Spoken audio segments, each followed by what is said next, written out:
Look around the room. Look around and behold the face of God sitting next to you. You are an accumulation of all the people that you have touched, of all the love that you've ever given away. We as a community, as a family, as a united front of people from different backgrounds and belief systems come together. And we are an accumulation. We are the energy of love in motion. We are a community of people that are nothing more than the sum total of what love can do on the planet. We've overcome a lot, haven't we? And here we are. We're still here.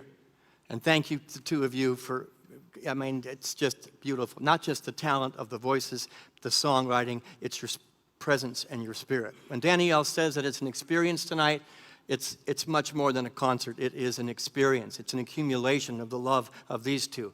We were really blessed as a community to be able to support Bob. He went through some really difficult physical things recently, and the call came out, and there was no hesitation on the behalf of this church to say, let's take the love outside of our walls and let's send a little bit that way. He's healthy, he's whole, he's perfect, and he's complete, and we're grateful for that.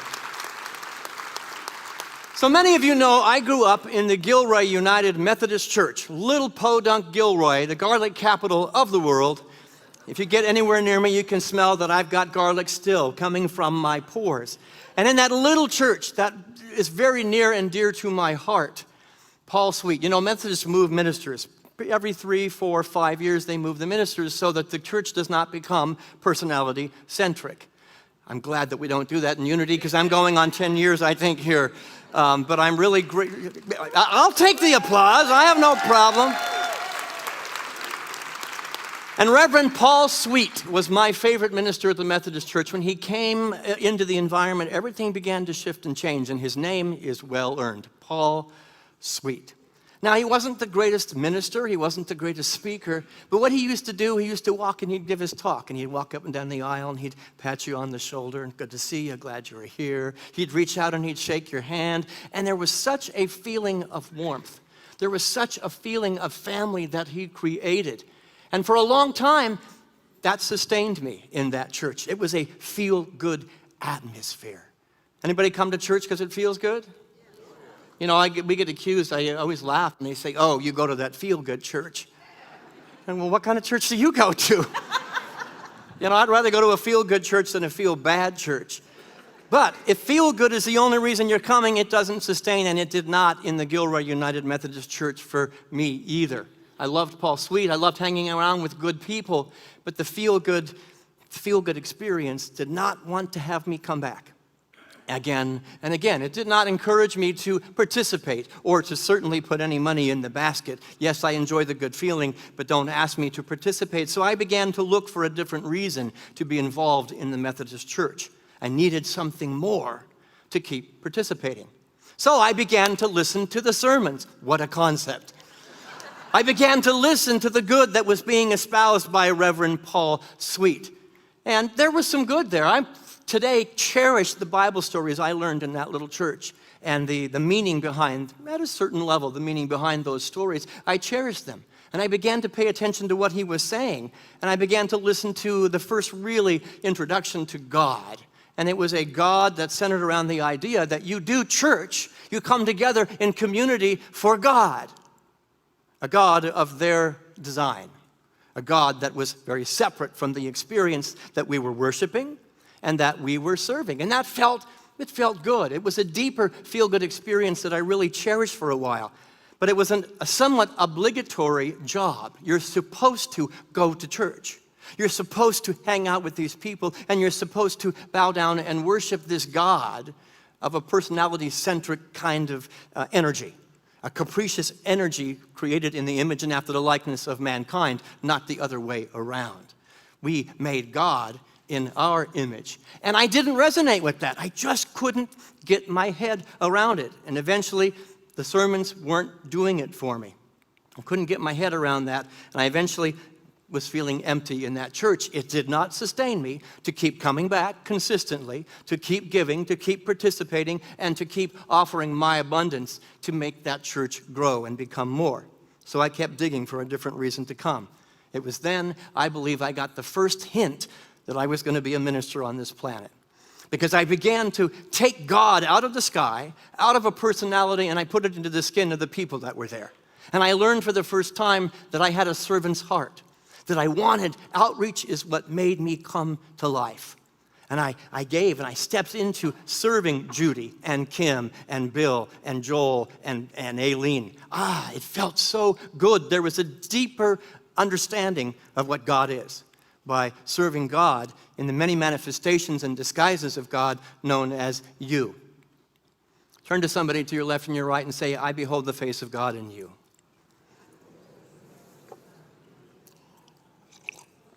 How many can also say, as you look in the mirror, I behold the face of God in the mirror? Sometimes that's a little bit harder.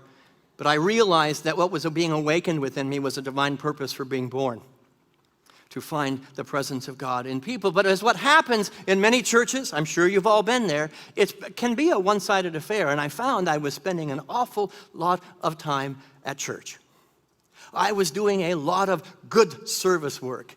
I was giving to a lot of people. I was playing piano, and I was there every night for the rehearsal for the music program, and I began to get very tired. And what happens is, if it's a one-sided affair, it's not a circle of reciprocity. I was giving, and I got burnt out. Anybody else ever been burnt out in a church? I'm the only one? No. It happens because churches will take your good. They recognize, especially this one, we see your good. We call out the God of your being, the talent, the energy, and the ability to make a difference, and we call it out, and then you get into service, and if we're not careful and not mindful, burnout can happen. It doesn't just happen with ministers, it happens with congregants with big, loving ministerial hearts who want to make the planet a better place. So it didn't keep me coming because I got tired and I had to just take an exhale. It was then that I first heard the still, small voice of God speak the most blasphemous of all questions ever spoken. Just a few little words. What's in it for you? Oh my God, did the minister just say that? What's in it for you? What's in it for me? The Orthodox Church has not only counseled us never to speak those words, what's in it for you, because that's selfish. That's a manifestation of the human ego. But they've actually said, oh, that's a manifestation of Satan. Did somebody say Satan? We don't say that very often here because Satan doesn't exist. It's imagination of the human mind to try to understand why bad things happen.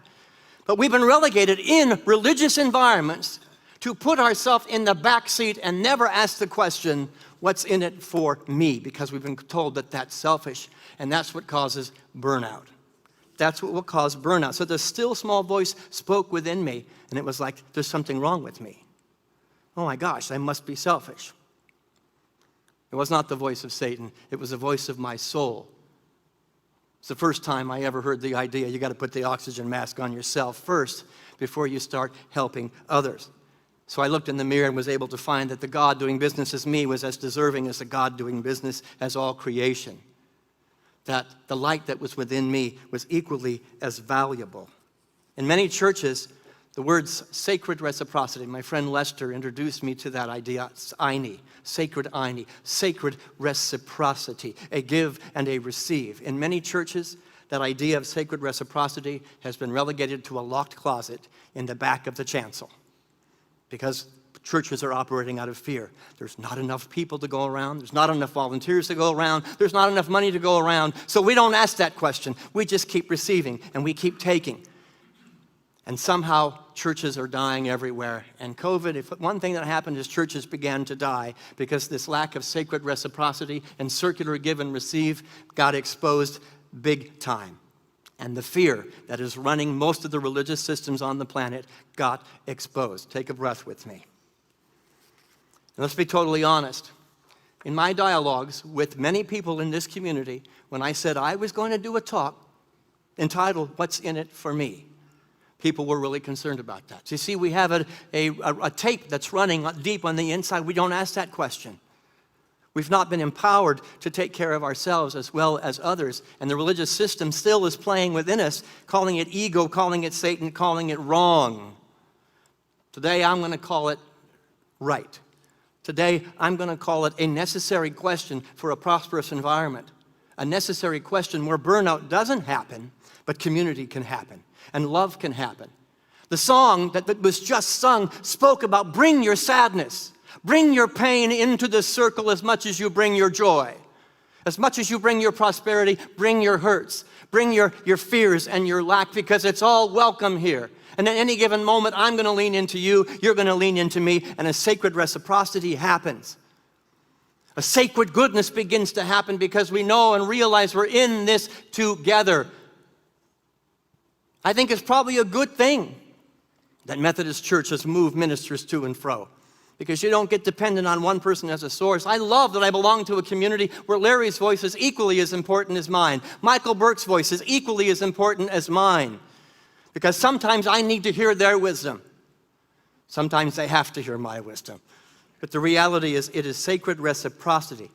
Now the question, what's in it for me, on the surface can be very selfish. And if it's the only question you're asking, that is selfish. If the only question you're asking when you come in here is, what can I get? Then that's very self-centered. It's very egotistical. I won't call it of Satan, but I will call it of the ego. There must be a sacred reciprocity of giving and receiving. To only ask that one question is a manifestation of greed. But to never, this is my focus today, to never ask that question or even consider it is a symbol of a lack of energetic flow in your environment. It is a symbol of a lack of prosperity consciousness. It's a symbol that we're living in a place of fear. Breathe with me. So I'm going to walk on shaky ground today, if I haven't done so already. I wanted to be closer to the ground off the stage in case I fall. And say that unless people have a conscious awareness that they are receiving something of value, of something that has enduring longevity, the church as we know it is going to die. And it's happening rampant. You want to go look for a good article? Go look up why are churches dying.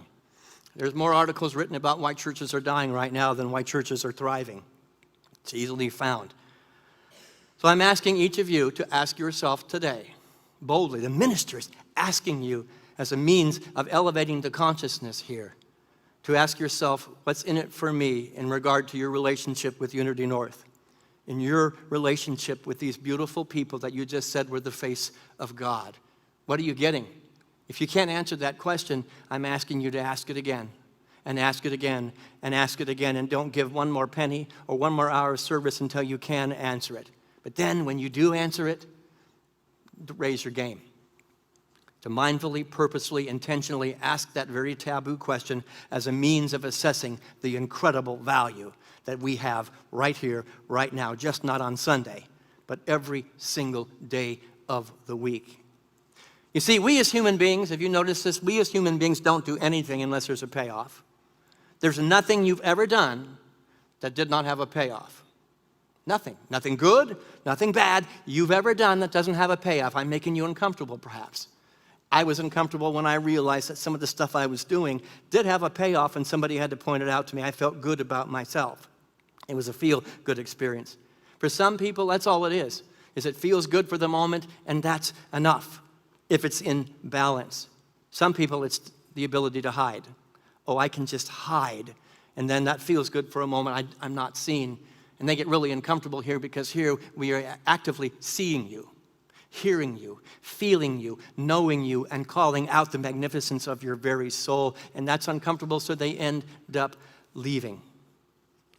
But there's a payoff for everything you do, good, bad, or otherwise, if it's in balance. Sacred reciprocity is essential. Anybody ever been in a relationship where it was all one-sided? How's the divorce going? The reality is one-sided. It's give, give, give, give, give, and I never get anything in back. That's a relationship that dies very, very quickly. It's a necessary component, and the same is true about the relationship between congregant and church. Church and congregant, the churches that are dying are the ones that are all about, give me more, I need more. We have a deficit in the budget, so I need you to give more. I think the better question is, what do you need more? That our prosperity will grow when the church, instead of playing small and living in a fear, says, what can I do to make your experience better? What can I do to make this more rich for you? What can I do to answer what's in it for you? Prosperity is an effect, then, of a greater cause. What is the greater cause? Caring, sharing, loving, family, and community. Yes? You know, I've often asked myself this very difficult question, so this is kind of true confessions on the platform. Does Unity North exist to build people's dreams, or does Unity North exist to enroll people in building Unity North's dream? Breathe that in for a second. This is how I keep my ego in check. This is how I keep the ego of our environment in check. Does Unity North exist to build people's lives and dreams, or do we exist to enroll you in building my dream or in building the dream of Unity North? Big distinction, and it's not an easy question to ask, but it's one that every single minister on the planet needs to be asking right now, or there's going to be more dead churches in the wake. They won't be standing 10 years from now, and so I'm asking that question today. That requires organizations like ours to do some very truthful, vulnerable investigation of motive, of consciousness. But it also requires congregants. That's your job. It requires congregants to take regular stock of their return on investment. How many investors do we have in the room? If you don't pay attention to your return on investment, what happens? You lose. Everything goes down. You pay attention to your return on investment, and I'm saying as a congregation, I'm asking you today to look at the return on your investments. You see, it must be a sacred reciprocity. Consistent giving must include consistent receiving, or it's a recipe for death. Consistent giving must be coupled and partnered with consistent receiving, and anybody that tells you that's a manifestation of the ego is making your life small. And you're going to hit a wall over and over, and it's the wall of consciousness of an organization that's living in fear. Nope, you're never going to be prosperous. You're never going to have the relationship you want. You're never going to be fulfilled and happy and full of joy, because there's a belief system running at the deep center of who you are, that there's not enough to go around. Consistent giving must be coupled with your consistent receiving. So what's in it for you? Be asking that question, because you're going to get a chance to answer that in just a moment amongst yourselves. A lot of religious organizations are asking their people to give, right? To serve, to volunteer, to tithe, and they're asking them to do it from a place of deficit. All you investors, you cannot invest from a place of deficit. People cannot give what they don't have. So when you make the ask, which we're going to do today, they just leave. They leave. I got nothing else to give. It's the church's job not just to receive, but to fill up, to sustain, to empower its membership with the same breath and the same hand, and yes, the same spiritual principles of prosperity and goodness that it asks for you to sustain the mission of the church.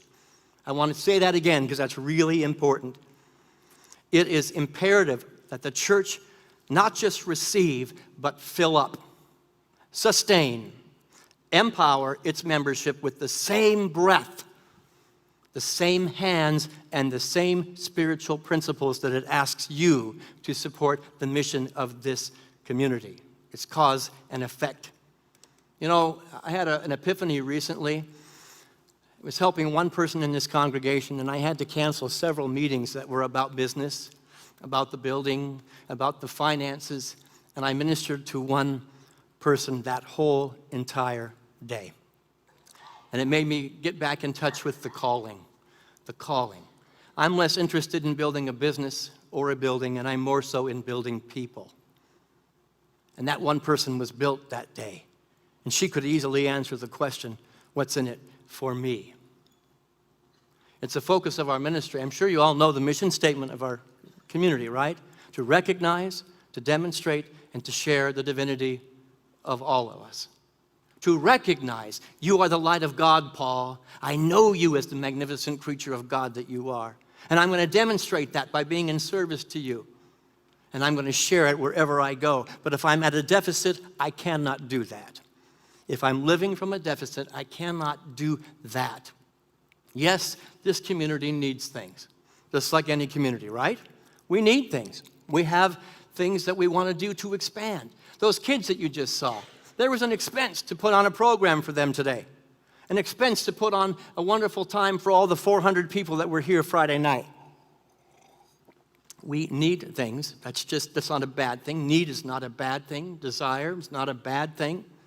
But at the end of the day, we're not here for building any one of those programs. Not one of those programs. I want to look at the one child that needs to know that they weren't a worm of the dust, that they weren't born broken, that they were born magnificent, holy, and sacred, and empower that one child to go through life fulfilling their vision and dream for being on the planet. And that one child isn't just the 10-year-old or the 5-year-old, it's the 75-year-old sitting in the seat next to you as the face of God. That's why we exist. All the programs are merely effects. This building is an effect of a greater cause, a cause of the heart, a community that is as much about supporting the individual. Teresa, you are the Christ. I see it, I claim it, I know it, and I will know it for you when you can't know it for yourself. That's what's in it for you. A community of people that are going, I believe in you, I believe in you, I believe in you. As much as it is about, let's build another bigger building. I look at the icons that have been built in the name of Jesus Christ, and I think, somewhere the guy's going, what have you done? You've messed it all up. You're engaged in your big, giant monstrosity buildings fighting about who's right and who's wrong instead of just being about the business of loving. That's what this community is about, being in the business of loving each other. Yes, I am all about community. I am a community builder. That's what my joy is. I get passion from that. I get a lot of benefit from that. But unless you as an individual are getting some of your needs met, my asking you for support will eventually drive you out the doors, and it's counterintuitive to the community I want to build. The feel-good atmosphere of Unity North will not be enough. Serving God, doing business as you, will not be enough because there's only one of us here. It's the giant S-self, your big S. Say you're my big S-self. My big S self, not your little s self. What's in it for me from your little s personality is not what we're talking about. It's a realization that we belong to each other, that the presence of God cells within the one body that is Unity North, that is one body of humanity. That's the big S self. And to not feed yourself in the same breath that you're feeding somebody else, you're going to get depleted, you're going to burn out, and you won't be sitting in this seat anymore. Over the last 2 months, I have spent time with our top donors. I wanted to make a study of these very prosperous and generous people. So I've been meeting with these people and really having some epiphanies. They were asked a question, basically, what's in it for you? What is your why for sitting in this seat? What is your why for putting money on the consistent giving program? What is your why for being in service? Not one of them had a problem with answering the question. Not one of them thought it was a manifestation of Satan or of their ego. And they freely responded with answers. That made me think, some of the most prosperous and generous people in our community had no problem answering that question. None of them are selfish. They are the most unselfish people I know. And they give a lot. There might be something to learn about prosperity from these people. So I sat at the feet of the ministers who make this church happen. Yes, I get up here and speak and talk, but this church doesn't happen because of what I'm doing. It's the people who have invested in this community, who know their why, who know what's in it for them. I'm going to put some of their answers on the screen right now. I'm going to invite you to read them. It's a long list. This is just a tenth of what they had to say. Let's read it together. Unity is a place of authenticity. The community stood by me when I was in need. I know I have value here. I am seen, appreciated, loved, and accepted. I am spiritually fed at Unity North. I felt a deeper connection to God here. Unity makes me a better person. Unity elicits the changes in the world I support. I get to define my spirituality the way I want. The church was what got me through my grief. The church is a remedy for isolation. But wait, there's more. If you want the Ginzu knives, continue reading together. I healed my soul here. Unity is my family of choice. The church has been a rock for me during hard times. Unity connects me to who I am. Unity encourages personal responsibility. Unity gives me a place to thrive and be authentic. I feel I am part of something bigger. I am grateful for the streaming. Unity reminds me I have a choice. Unity keeps me on my growing edge. I don't know about you. Reading that list, that's a church I want to belong to. That's a church I want to support. I want to show up because I'm getting that in return in a symbol of sacred reciprocity. It is a circle. As I do it for you, you do it for me, and somehow the waters in the harbor for the entire human race are elevated. And right now, if you look at the news, boy, does the human race consciousness need to be elevated. That's why I do it. I feel like being a part of your family, of your community, is doing just a little bit to solve the problems that are overseas. Oh, and to solve the problems that are in our backyard right here in Cobb County. Breathe it in. And we're doing it together. So I have a survey question. I'm going to invite you to all get your phones out. We're going to do a survey. Some of the old timers are like, oh, what's he going to make us do? I don't know how to do this. There's a QR code up there. I'm going to invite you to take a picture of that QR code. It's going to take you to a survey. And I want you to answer the question, what's in it for me? That's going to take you on your phone. I know, Donnie, I know you can do this. And I want you to answer that question. We tried it out. We gave it a test, so we know that it is working. I'm going to invite the band to come up because I'm going to lead a little music. And I want you to answer that. Did anybody find the survey yet? Take a picture. Take a picture of that QR code. It's going to ask you, it's going to be 8 choices. And we're going to see immediately what's in it for you on the screen right here, right now. And those of you online, you know, I noticed that it said in that list of the whys, and what's in it for me was I really appreciate the streaming. I'm reaching out to those of you who are online. You guys just hang tight for a second. We have spent a lot of energy, a lot of money, a lot of finances, a lot of sweat equity, and the guys up in the booth never get applause, but they've worked really hard to get our streaming to those people. And on any given Sunday, I want you to know there are more people watching us there than there are in the room. So our community is expanding. One of the blessings of COVID, we're reaching people. And you're as much a part of our family as the people in this room, and so I'm inviting you to do the survey, and I'm also inviting you to participate in the ask that's about to happen. But the first question must be, what's in it for me? How many people have had a chance to answer that question? Anybody having trouble? Wait for the yellow line to come up? When there's a yellow, see, I didn't know that. When there's a yellow line, click the yellow line. Follow the yellow brick road.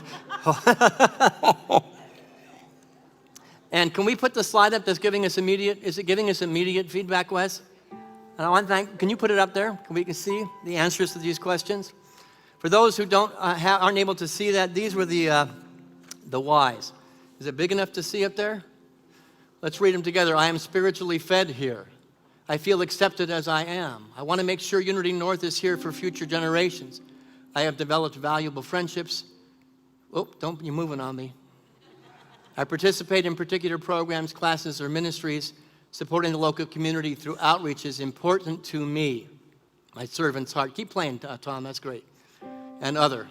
And the church was there. How did other get above the church was there for me when I needed it? How did that happen? Jesus says, as you continue to try to do that, I know you can do it, Ted, I believe in you. Jesus said in the Gospel of Mark, chapter 12, love your neighbor as you love yourself. If you're not asking, if you as a spiritual aspirant and student are not asking and answering what you're doing to love yourself, you cannot love your neighbor. Plain and simple. If you're not able to answer the question, what's in it for me, you have nothing. You're giving from a deficit. And you're no good to your neighbor. You can't meet their needs or bring value to them because you're not bringing value to the big-ass self that is you. And I don't make apologies for that. This church needs you to thrive, for us to survive, plain and simple. It meets the vision. It honors the God out here or in here. It honors the community as a whole, and it honors God doing business as you. It's exactly what Jesus did for everyone. If you make a study of the Gospels, the guy went away and he took care of himself first. He went to the mountain. He went to the upper room. He went to the closet. He got still, and it says, let me get right with me. Let me get right here first so then I can serve at a higher level. When the church asks you to serve at a higher level, to give at a higher level, which we're going to do here in just a minute, first go here, go to headquarters, to heart quarters, as we said recently, and said, what do I need? And is the church providing it? And if it is, then I'm going to ask you to up your game. If it's not, I'm going to invite you to be bold enough to come talk to your minister and say, this is what I need from my community. To talk to the leadership, to talk to your executive director, your board, and your staff and say, this is what I need. This is what is in it for me. I am grateful. I am so grateful for every gift of time. I am humbled with the money that comes into this place, the volunteers, the 40, 50 volunteers that were here Friday night. I'm humbled by that, and I am touched. But what I'm more humbled and touched by is when those same 40 people come to me and say, something you said saved my life, or something that happened at Unity North touched me in such a place, or the people that don't attend here anymore but are watching online who moved across the country to live their dream. That's what feeds me. That's what's in it for me. It does feel good, but not because it feels good to me, but because it feels good to the big S self, the big S us.